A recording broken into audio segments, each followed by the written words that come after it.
Hello student, स्वागत है आप सभी का हमारे यूट्यूब चैनल पे। और बच्चों, आज हम बात करेंगे capacity of a parallel plate capacitor when a dielectric substance slab is placed between the plates. जब किसी डाई इलेक्ट्रिक सब्सटेंस की कोई स्लैब, ठीक है, प्लेट्स के बीच में लगा दी जाती है तो उसकी कैपेसिटी क्या हो जाती है, ये हमको बताना है। मान लीजिए कोई एक कैपेसिटर है ये, ठीक है। आपने कहा ये कैपेसिटर है जिसकी प्लेट्स का एरिया कुछ ऐसे ऐसे रखी हुई ना प्लेट, इनकी प्लेट्स का एरिया क्या है बच्चों? ए। तो area of the plates is A and ये मान के चलते हैं कि इनके बीच की डिस्टेंस क्या है बच्चों? डी है। इनकी प्लेट्स के बीच की डिस्टेंस क्या है? डी। हमने क्या किया, इस कैपेसिटर की प्लेट्स के बीच में एक डाई इलेक्ट्रिक स्लैब पुट कर दी, ठीक है। ये किसी भी सब्सटेंस की हो सकती है, रबर की हो सकती है, माइका की हो सकती है, पेपर की हो सकती है, किसी भी चीज़ की एक पट्टी ऐसे रख दी, स्लैब पुट कर दी। और ख़ास बात यह है कि स्लैब का भी एरिया प्लेट्स के एरिया के इक्वल है। जो स्लैब है, जैसे इनका एरिया ए है तो स्लैब का भी एरिया ए है। और ये ऐसे मोटी मोटी सी स्लैब एक रखी हुई है, मतलब ये सॉलिड है, ये स्लैब रखती, ठीक है, जिसका डाई इलेक्ट्रिक कांस्टेंट बच्चों क्या है? के है। मतलब इस स्लैब का डाई इलेक्ट्रिक कांस्टेंट कितना है? के है। सीधी सी बात है, आपको पता है कि जब स्लैब को किसी कैपेसिटर के बीच में रखेंगे तो क्या होगा? कैपेसिटर के बीच की इलेक्ट्रिक फील्ड जितने प्लेस में ये रहेगा सब्सटेंस, उतने प्लेस की डिक्रीज हो जाएगी। कितने टाइम्स? 1/k times. ऐसा क्यों हो जाता है? क्योंकि इसके एटम्स डाइलेक्ट्रिक के कैपेसिटर के बीच में जब आते हैं, चार्ज्ड कैपेसिटर के बीच में, मतलब इधर हम इसको क्या करेंगे? चार्ज करेंगे। जब इसके बीच में ये डाइलेक्ट्रिक सब्सटेंस रखते हैं तो इसके एटम्स जो होते हैं वो पोलराइज्ड हो जाते हैं। और ड्यू टू दिस पोलराइजेशन, वो पोलराइज होने की वजह से वो क्या होते हैं? इस साइड पे पार्शियली निगेटिव और इस साइड पे पार्शियली पॉजिटिव हो जाते हैं, जिससे कि उनकी अपनी एक इलेक्ट्रिक फील्ड, इस सब्सटेंस के एटम्स की अपनी इलेक्ट्रिक फील्ड प्रोड्यूस हो जाती है, जो कि इस तरफ होती है, मीन्स एक्सटर्नल इलेक्ट्रिक फील्ड के अपोजिट। इसी वजह से इस सब्सटेंस के अंदर इलेक्ट्रिक फील्ड डिक्रीज हो जाती है। अगर आपको बहुत अच्छे समझना है कैसे डिक्रीज हो जाती है, क्यों डिक्रीज हो जाती है, तो आप टाइप कीजिए dielectric effect in the capacitor by Gaurav Mishra. वहाँ पे आपको ये पूरा लेक्चर मिल जाएगा कि डाई इलेक्ट्रिक सब्सटेंस रखने से इलेक्ट्रिक फील्ड क्यों वीक हो जाती है, ठीक है। तो बच्चों, है क्या कि जैसे ये प्लेट पॉजिटिव चार्ज थी और ये प्लेट निगेटिव चार्ज है। प्लेट्स का एरिया कितना है? ए, ठीक है। तो प्लेट्स की वजह से अब यहाँ पे दो इलेक्ट्रिक फील्ड हो रही हैं। पहली इन प्लेट्स की वजह से एयर में, और दूसरी इस सब्सटेंस पे। तो एयर में मान लीजिए कि इलेक्ट्रिक फील्ड ई है, और वो किधर होगी भाई? सीधी सी बात है, प्लस से माइनस तरफ। तो एयर में इलेक्ट्रिक फील्ड इधर होगी। और सब्सटेंस के अंदर मान लेते हैं इलेक्ट्रिक फील्ड ई के है। कितनी है बच्चों? ई के। उसकी भी डायरेक्शन किधर होगी? इधर होगी। नेट इलेक्ट्रिक फील्ड इधर ही आ जाएगी, बस उसको हम लोग ई के से लिखेंगे, क्योंकि वो के टाइम्स क्या हो जाएगी? डिक्रीज हो जाएगी सब्सटेंस के रखने की वजह से। अब अगर ये मान लिया जाए कि ये जो स्लैब रखी गई है कितनी थिकनेस की रखी गई? टी थिकनेस की। अगर स्लैब की थिकनेस टी है और पहले प्लेटों के बीच डिस्टेंस कितनी थी? डी, और टी मोटाई की कोई पट्टी आ गई, तो सीधी सी बात है अब इनके बीच डिस्टेंस कितनी बचेगी? सोचिए, पहले डिस्टेंस थी ये डी और टी थिकनेस की पट्टी आ गई, तो ये डिस्टेंस कितनी बचेगी टोटल? डी में से टी हटा दो, टी में सब्सटेंस रख दिया, तो बचेगी कितनी? D minus T. Very good. अब देखिए, एयर की इलेक्ट्रिक फील्ड कितनी डिस्टेंस में रहेगी? डी माइनस टी डिस्टेंस, मतलब जहाँ जहाँ खाली है। और सब्सटेंस वाली इलेक्ट्रिक फील्ड कहाँ पर रहेगी? सब्सटेंस के अंदर रहेगी, मतलब टी थिकनेस में रहेगी। इसका सीधा सा मतलब ये हुआ, लिखेंगे यहां पे electric field intensity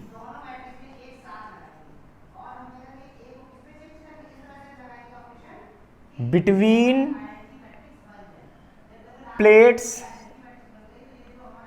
in air. तो एयर में इलेक्ट्रिक फील्ड इंटेंसिटी कितनी होगी सोचिए, इसको हम EA से लिख देते हैं।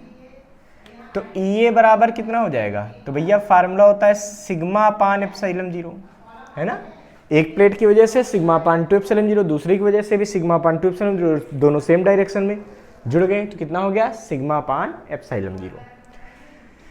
इसको हम लिख सकते हैं सिग्मा, हमको पता है ना, sigma surface charge density and it is written as Q upon A। Sigma को हम क्या लिख सकते हैं बच्चों, सिग्मा को हम लिख सकते हैं Q अपान A। जब हम सिग्मा को Q अपान A लिख सकते हैं तो यहाँ पे पुट कर देंगे। जब हम सिग्मा को पुट करेंगे तो क्या आएगा बच्चों, Q upon A epsilon 0। This is the electric field intensity between plates due to in air. अब देखिए, अब फिर लिखेंगे यही बात, क्या, इलेक्ट्रिक फील्ड इंटेंसिटी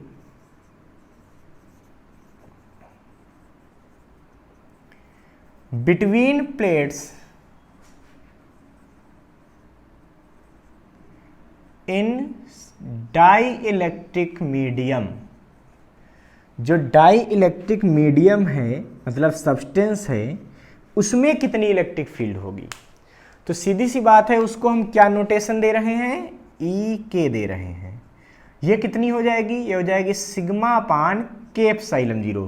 क्यों, क्योंकि K इसका क्या है, डाई इलेक्ट्रिक सब्सटेंस है, डाई इलेक्ट्रिक कांस्टेंट है।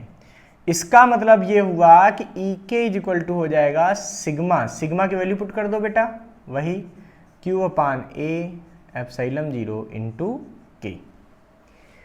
अब बच्चों हमको करना क्या है, हमको इस कैपेसिटर की कैपेसिटी फाइंड करनी है। और सबसे बड़ी बात यह है कि किसी भी कैपेसिटर की कैपेसिटी फाइंड करने का तरीका क्या है भाई, C इक्वल टू क्या फार्मूला है, कैपेसिटी का फार्मूला C इक्वल टू क्या होता है, Q अपान V। ठीक है, तो Q तो हमको पता चल गया, कितना चार्ज दिया गया, Q दिया गया। अब हमको चाहिए क्या, V चाहिए। V का मतलब प्लेट्स के बीच का पोटेंशियल डिफरेंस। नॉर्मल देखिए, यहां पे इलेक्ट्रिक फील्ड एयर में हर जगह कांस्टेंट है, यहां से यहां तक और यहां से यहां तक, बट वो कितनी है, वो है Q अपान एप्सिलॉन 0। और इस प्लेट के अंदर भी यहां यहां यहां यहां हर जगह पूरी प्लेट में इलेक्ट्रिक फील्ड कांस्टेंट है, और वो कितनी है, Q अपान K एप्सिलॉन 0। तो अब यहां पे पोटेंशियल डिफरेंस कैसे निकालेंगे, तो यहां पे लिखा जाएगा क्या, पोटेंशियल डिफरेंस बिटवीन प्लेट्स। ये लिखेंगे बच्चों, पोटेंशियल डिफरेंस बिटवीन प्लेट्स। क्यों, क्योंकि अगर हमने V निकाल दिया तो C equal to Q upon V लगाएंगे, तुरंत फार्मूला आ जाएगा कैपेसिटी का। तो बच्चों ये इनके बीच में कितना पोटेंशियल डिफरेंस होगा सोचिए, तो V इक्वल टू कितना आएगा, तो देखिए V इक्वल टू हमको पता है क्या होता है, E इंटू डी होता है। जब इलेक्ट्रिक फील्ड यूनिफॉर्म हो तो E इलेक्ट्रिक फील्ड इंटेंसिटी और D मतलब कितनी डिस्टेंस तक वो इलेक्ट्रिक फील्ड है। तो सोचिए पहले क्या लिखेंगे, E ऑफ A मतलब एयर वाली इलेक्ट्रिक फील्ड, तो एयर कितनी डिस्टेंस में है उससे मल्टीप्लाई करो तब तो पोटेंशियल डिफरेंस मिलेगा। अब एयर है D माइनस टी डिस्टेंस में, प्लस EK मतलब सब्सटेंस की इलेक्ट्रिक फील्ड, तो सब्सटेंस कितनी डिस्टेंस में है, T। अब सारी वैल्यू पुट कर देंगे तो बच्चों हमें क्या मिलेगा, तो V की वैल्यू हमें मिलेगी EA, तो देखिए Q अपान A एप्सिलॉन 0, ठीक है, D minus t plus Q upon K A epsilon 0, ये EK हो गया, इंटू T। या फिर मैं लिख सकता हूं V equal to Q upon A epsilon 0 common ले लूं तो क्या मिलेगा, D minus t plus T upon K। This is the potential difference between the plates. Now we have to calculate the value of capacity, and we know that the capacity is equal to C is equal to Q upon V. So हम लिखेंगे यहां पे capacity of capacitor, ये कितनी आएगी, C is equal to Q upon V. देखिए Q, ये देखिए ये कैपिटल Q है तो ये स्मॉल q हो गई, इसको कैपिटल कर लेते हैं, ठीक है, मिस्टेक से ये स्मॉल q हो गया, क्योंकि सिग्मा इज इक्वल टू क्या होता है, q अपान है, तो जो भी चार्ज दोगे आप कैपिटल Q दे रहे हो तो कैपिटल Q लिखो।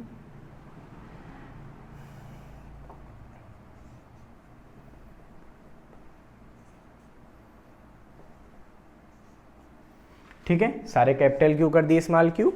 अब देखिए C equal to Q upon v, सारी वैल्यू पुट कीजिए, Q अपान वी, वी की वैल्यू कितनी है, देखिए Q d minus t plus t upon k, ये तो अपान में है पूरा, अपान में इसके कितना है, ए एप्सिलॉन जीरो, ये पलट के ऊपर चला जाएगा,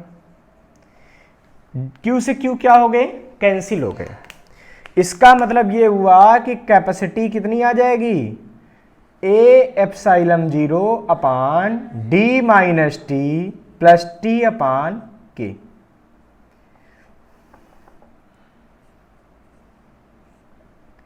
ये हो गई capacity of parallel plate capacitor when a dielectric slab is placed between the plates. इसको आप बच्चों नोट कर लीजिए फटाफट, फिर हम इसके कुछ स्पेशल केसेस करवाते हैं आपको। बच्चों यहाँ पे हमने देखा कि अगर किसी ए एरिया के प्लेट्स वाले कैपेसिटर के बीच टी थिकनेस की डाइलेक्ट्रिक स्लैब रख देते हैं तो उसकी कैपेसिटी का फार्मूला आता है epsilon zero a upon t minus t plus t upon k. ये आ गई कैपेसिटी ऑफ द कैपेसिटर, ठीक है, जब उसमें एक स्लैब रखी हुई है। अब देखिए कुछ स्पेशल केसेस इसमें आते हैं, ठीक है, यहाँ लिख देते हैं स्पेशल केसेस। तो पहला केस बच्चों इसमें आता है स्पेशल केस में, if whole space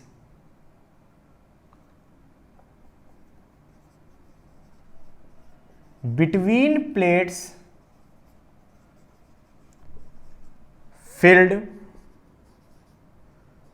with dielectric substance,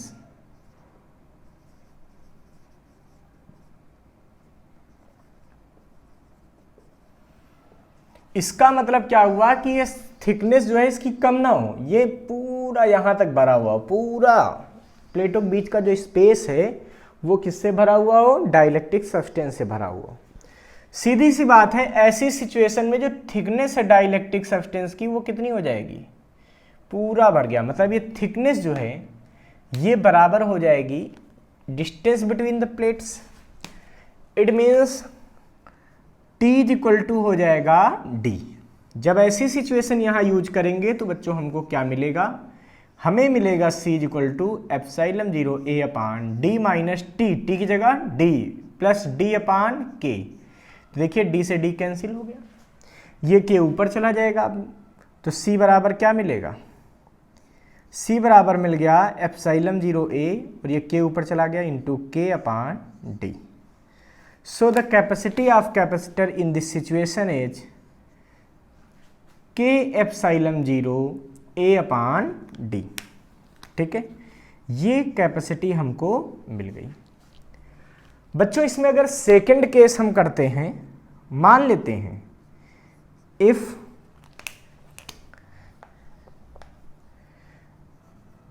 die electric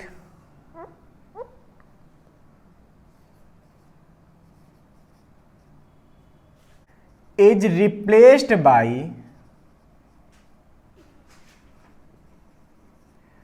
conductor, इसको किसी कंडक्टिंग मतलब मेटेलिक प्लेट से रिप्लेस कर दिया। यहां पे कोई मेटल की प्लेट रख दीजिए तो क्या होगा, सीधी सी बात है, मेटल की प्लेट का के कितना होता है, डाइलेक्ट्रिक कांस्टेंट, ये होता है कंडक्टर के लिए इनफाइनाइट, पता है ना, एयर के लिए 1, कंडक्टर के लिए इनफाइनाइट, और बाकी सारी सब्सटेंस कोई भी नॉन कंडक्टिंग सब्सटेंस है उन सबका जो के होता है वो 1 से बड़ा होता है और इन्फिनिटी से छोटा होता है।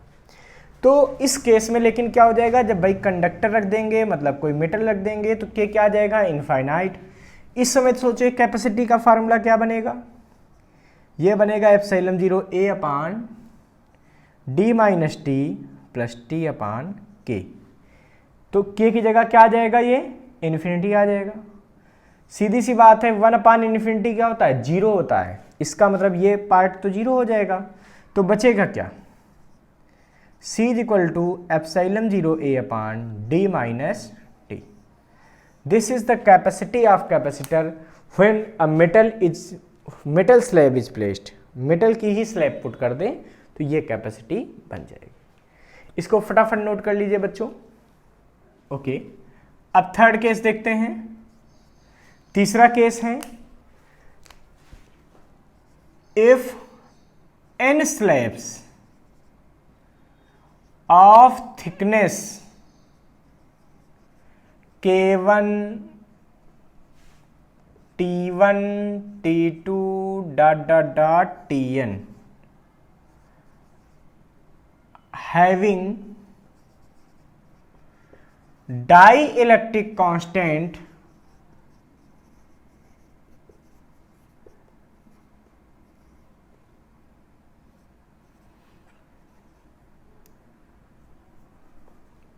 K1 K2 K3 Kn are placed between plates। अगर ये मान लिया जाए कि इस कैपेसिटर की प्लेट्स के बीच में हम n सब्सटेंस फिल कर दें, ठीक है, मतलब एक सब्सटेंस हमने ऐसा फिल कर दिया, एक सब्सटेंस हमने ऐसा फिल कर दिया, फिर एक सब्सटेंस हमने ऐसा फिल कर दिया, और ऐसे ऐसे फिल करते करते हमने कितनी प्लेट यूज कर ली, यहाँ पे n प्लेट्स यूज कर ली। और हर प्लेट की थिकनेस अलग अलग है बच्चों। पहले वाले की थिकनेस T1 है, दूसरे की T2 है, तीसरे की T3 है, फिर आखिरी की Tn, ठीक है। सबका डाइलेक्ट्रिक कांस्टेंट अलग है, जैसे पहले वाले का K1, दूसरे वाले का K2, तीसरे वाले का कोई और सब्सटेंस, सब अलग अलग है। कहीं पेपर है, कहीं माइका है, कहीं रबर है, कुछ भी हो सकता है। और आखिरी वाले का Kn। तो बच्चों इस कॉम्बिनेशन की कैपेसिटी क्या होगी, सोचिए। तो इस कॉम्बिनेशन की कैपेसिटी होगी C बराबर एप्सिलॉन 0 A अपान डी, क्योंकि प्लेटों के बीच की डिस्टेंस अभी भी d है, d minus T1 minus T2 minus T3 minus T4, मतलब सबको जोड़ दो माइनस में, यानी कि माइनस बाहर ले लें तो क्या आ जाएगा, प्लस, ठीक है। प्लस होता था ना T अपान के, तो यहाँ पे क्या आएगा देखो, पहले वाले का T1 अपान K1 प्लस फिर T2 अपान K2 प्लस T3 अपान K3 प्लस Tn अपान Kn, यहाँ भी प्लस Tn। मतलब जितनी भी स्लैब्स होंगी सबके लिए कैपेसिटी का फार्मूला ये बन जाएगा। इसको नोट कर लीजिए बच्चों। अब हम इस कॉन्सेप्ट पर कुछ न्यूमेरिकल्स ट्राई करेंगे, तो चलिए न्यूमेरिकल सॉल्व करते हैं। नोट कर लीजिए फटाफट पहले इसको। A slab of material of dielectric constant K has the same area as the plates of the parallel plate capacitor, but has a thickness 3/4 D, where D is the separation of the plates. The ratio of capacitance C in the presence of dielectric to the capacitance C naught in the absence of dielectric is, option A given है 3K अपान K plus 4, B option 3 अपान 4K, सी 4K अपान K plus 3 और D 4 अपान 3K। तो चलिए इस numerical को हम किस तरह solve करते हैं। देखिए क्या कहा गया आपसे कि एक कैपेसिटर है, ठीक है, सिंपल सी बात है, ये पैरेलल प्लेट कैपेसिटर है तो इसकी प्लेट्स का कुछ एरिया होगा, मान लेते हैं वो एरिया क्या है प्लेट्स का A, और कैपेसिटर की प्लेट्स के बीच की डिस्टेंस D है, ऐसा उन्होंने कह दिया। और कह रहे हैं जब उनके बीच एयर है प्लेट्स के बीच में, तो इसकी जो कैपेसिटी है वो C0 है। मींस जब एयर होगी तो इस पैरेलल प्लेट कैपेसिटर की कैपेसिटी का फार्मूला क्या बन जाएगा, ये बन जाएगा ε0A/d। ये कैपेसिटी आ गई जब प्लेट्स के बीच में एयर है। हमसे कहा जा रहा है कि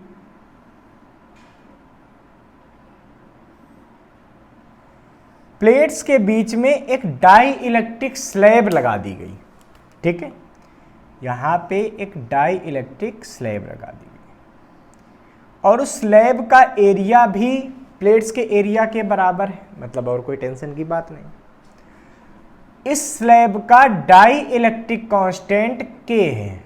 इसका डाई इलेक्ट्रिक कांस्टेंट क्या है, K। और इस स्लैब की जो थिकनेस है वो है 3D/4 और इस समय इसकी कैपेसिटी C है। तो हमको बताना है C/C0 की वैल्यू क्या होगी। बहुत सिंपल क्वेश्चन है। तो देखिए इस समय कैपेसिटी आप फाइंड कर दीजिए भाई।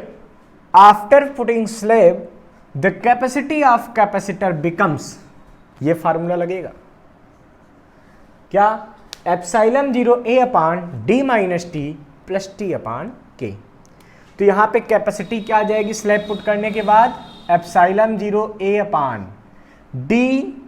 तो ये पूरी डिस्टेंस होती है, ये पूरी डिस्टेंस कितनी है, d है। और स्लैब की थिकनेस कितनी है, देखिए 3D/4 है। तो क्या करेंगे यहां पे, तो क्या लिखेंगे, देखो d मतलब distance between plates minus t का मतलब थिकनेस ऑफ द स्लैब्स। तो स्लैब की थिकनेस कितनी है 3D/4 प्लस t मतलब 3D/4 अपान में k, तो ये k आ गया। ठीक है, यानी कि ये c बराबर यहां से आ जाएगा ε0A/, ये देखिए बचेगा d/4, ये बचेगा 3D/4k। आप ऐसा कीजिए यहाँ पे 4k एलसीएम ले लीजिए। तो 4k जब एलसीएम लेंगे तो क्या आएगा, ε0A/dk प्लस 3D/4k। ये 4k ऊपर चला जाएगा। तो यहाँ पे देखिए d कॉमन भी आ रहा है, तो क्या मिल रहा हमको, c = ε0A/d कॉमन आ गया, नीचे बचा, देखो d चला गया तो क्या बचा, k + 3 और ये 4k ऊपर आ गया। ठीक है, ये आ गई कैपेसिटी फाइनल सिचुएशन की। हमसे क्या कहा गया, एयर जब उनके बीच है तब की कैपेसिटी और जब सब्सटेंस रख दिया तब की कैपेसिटी का रेशियो क्या है। So according to question we have to find the value of C/Ca। So what we get the value of C/Ca। तो C क्या है, देखिए 4k ε0A/d ब्रैकेट में k + 3 अपान में C0 है एयर की कैपेसिटी। तो ये क्या आएगी, ε0A/d। तो देखिए ε0A से ε0A कैंसिल, d से d कैंसिल, मीन्स C/C0 की वैल्यू क्या आ जाएगी इस केस के लिए, ये आ जाएगी 4k/k + 3। So option 3 will be correct. तो देखिए वहां पे जो सी ऑप्शन था वो करेक्ट है। क्लियर है, इस क्वेश्चन के सॉल्यूशन को आप नोट कर लीजिए। अब देखिए हमारा नेक्स्ट क्वेश्चन यह है कि the two plates of parallel plate capacitor are 4 millimeter apart. A slab of dielectric constant 3 and thickness 3 millimeter is introduced between the plates. With the faces parallel to them, the distance between the plates is so adjusted that the capacitance of capacitor becomes 2/3 of its original value. What is the new distance between the plates? तो बच्चों यहाँ पे कहा जा रहा है कि एक कैपेसिटर है, ठीक है, जिसकी प्लेट्स के बीच की जो डिस्टेंस है ये 4 मिलीमीटर है, ये डी दे दिया आपको 4 मिलीमीटर, ये D1 डिस्टेंस मान लीजिए, मान लो, ठीक है। तो D1 यहाँ पे लिख देते हैं, D1 है कितना 4 मिलीमीटर, ठीक है। और सपोज कर लेते हैं प्लेट्स का एरिया A है, तो सीधी सी बात है जब प्लेट्स का एरिया A है तो इसकी कैपेसिटी पहले क्या रही होगी, इनिशियल कैपेसिटी, यहां लिख देंगे, यहां लिख देंगे इनिशियल कैपेसिटी, ये कितनी है भाई, तो C बराबर क्या आ जाएगा, सोचो एप्सिलॉन 0 A/D1, ठीक है। इसके बाद कहा जा रहा है कि इस प्लेट के बीच में 3 मिलीमीटर थिकनेस की 3 डाइलेक्ट्रिक कांस्टेंट की एक प्लेट रख दी गई, यहाँ पे एक स्लैब पुट कर दी गई इनके बीच में, कुछ इस तरीके से ये स्लैब पुट कर दिया, ठीक है। और स्लैब की थिकनेस कितनी है, ये स्लैब की थिकनेस है 3 मिलीमीटर। इसका डाई इलेक्ट्रिक कांस्टेंट हमको गिवन है के की वैल्यू हमको गिवन है 3, यानी कि फाइनल सिचुएशन में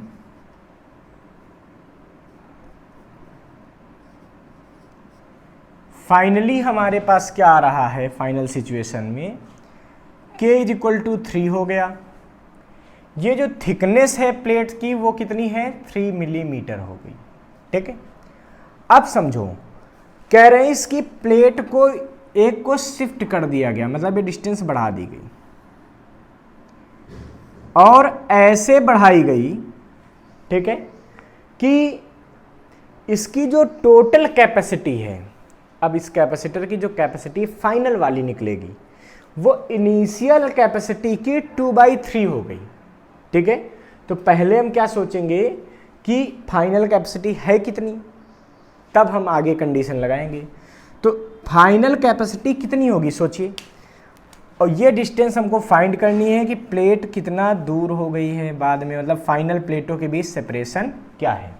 तो जब फाइनली हम कैपेसिटी फाइंड करेंगे तो C डैश की वैल्यू क्या आएगी भाई, ये आएगी एप्सिलॉन 0 A/D, तो D की जगह आप कितना हो गया देखिए D2 माइनस T की वैल्यू भी पुट कर देंगे -T प्लस T/K, और K की वैल्यू कितनी है 3, इसका मतलब ये फार्मूला हमने लगा दिया।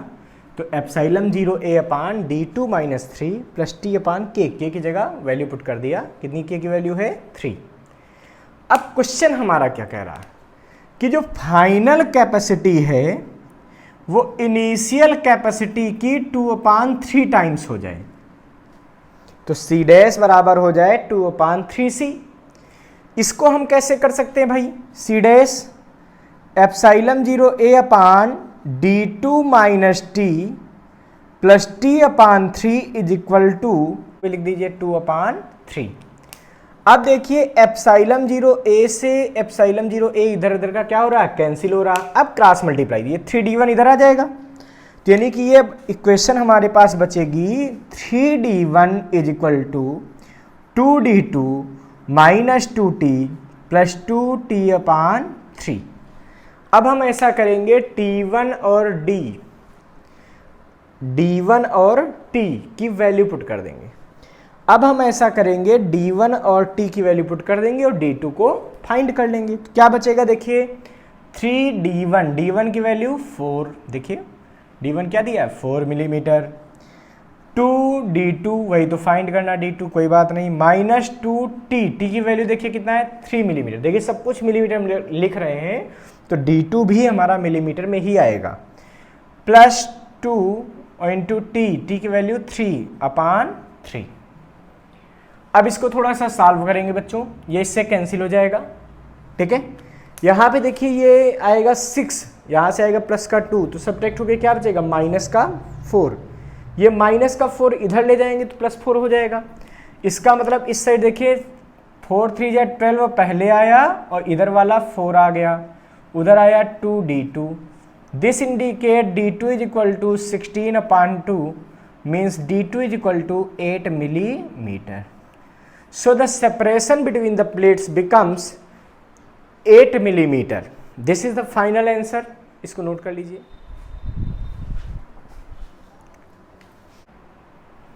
तो बच्चों अब नेक्स्ट क्वेश्चन हमारे पास यह आता है कि two thin dielectric slabs of dielectric constants K1 and K2, K1 is less than K2 are inserted between the plates of a parallel plate capacitor as shown in figure. The variation of electric field E between the plates with the distance D as measured from P is correctly shown by। देखिए बच्चों, question ये दिया गया है कि एक plate P है और एक प्लेट Q है, ठीक है, और इसके बीच में दो ऐसे डाइइलेक्ट्रिक स्लैब रखी हुई हैं और सबसे बड़ी बात दे रखा है कि K1 is less than K2। K1 क्या है? लेस देन है K2 से। तो हमसे पूछा जा रहा है कि इसमें से कौन सा इलेक्ट्रिक फील्ड का ग्राफ सही है। ये पहला ग्राफ, ये दूसरा, ये तीसरा और ये चौथा। वैसे तो मैं आपको बता दूं कि थर्ड वाला ग्राफ सही है, बट क्यों? तो इसका रीजन समझिए। भाई आपको पता है कि जब डाइइलेक्ट्रिक सब्सटेंस रख दिया जाता है तो वहां की इलेक्ट्रिक फील्ड कुछ और हो जाती है, ठीक है। एयर की इलेक्ट्रिक फील्ड हर जगह सेम रहती, ये तीनों जगह इलेक्ट्रिक फील्ड क्या होगी? सेम होगी। तो पहले एयर वाली इलेक्ट्रिक फील्ड निकाल देते हैं, ये भी और ये भी E कितनी है सोचिए? एयर की इलेक्ट्रिक फील्ड ये है सिग्मा अपान एप्सिलॉन 0, जहां सिग्मा होता है सरफेस चार्ज डेंसिटी और इसकी वैल्यू होती है Q अपान A। अब आप सोचिए इस सब्सटेंस के अंदर डाई इलेक्ट्रिक के अंदर इलेक्ट्रिक फील्ड कितनी है, तो इसको हम EK1 लिखते हैं। तो देखिए EK1 कितना आएगा, तो आपको बताना जब डाइइलेक्ट्रिक सब्सटेंस पुट कर देते हैं तो इलेक्ट्रिक फील्ड क्या बचती है? ये बचती है सिग्मा अपान K एप्सिलॉन 0। तो यहाँ पे डाइइलेक्ट्रिक कांस्टेंट इसका कितना है? K1। तो सिग्मा अपान K1 एप्सिलॉन 0 आ जाएगा। ये इस डाइइलेक्ट्रिक सब्सटेंस के अंदर की इलेक्ट्रिक फील्ड आ गई। अब आप इस डाइइलेक्ट्रिक सब्सटेंस के अंदर की इलेक्ट्रिक फील्ड निकालिए, वो क्या आएगी सोचिए।